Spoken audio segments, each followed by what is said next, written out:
Gym Candy Part 1, Chapter 2.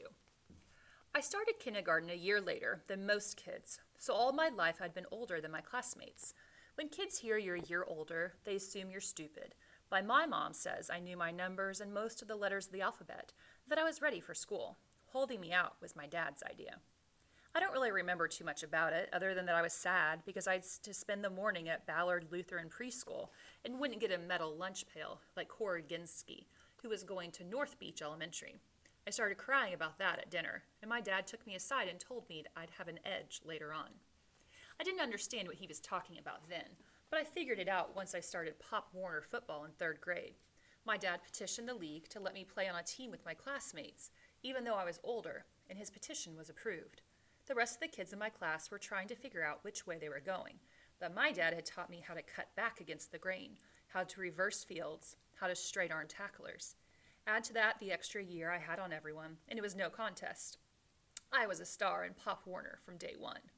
I loved it. Who wouldn't? I scored a bunch of touchdowns, made the all-league teams, got the MVP trophies at the team banquets. 99% of the time, I didn't think about being older than the kids I was playing against.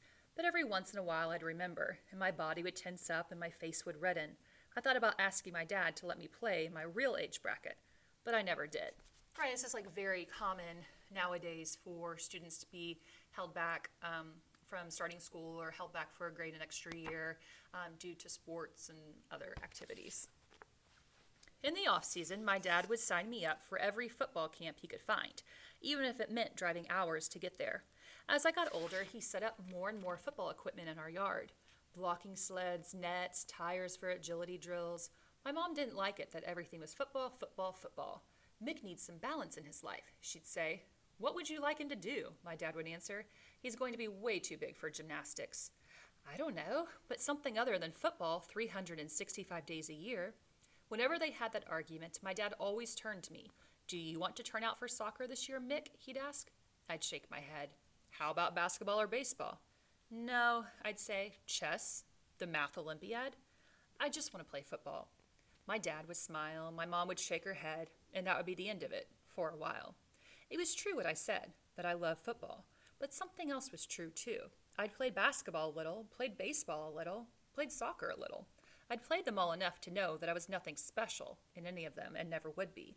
If I was going to make my mark, it was going to be on the football field.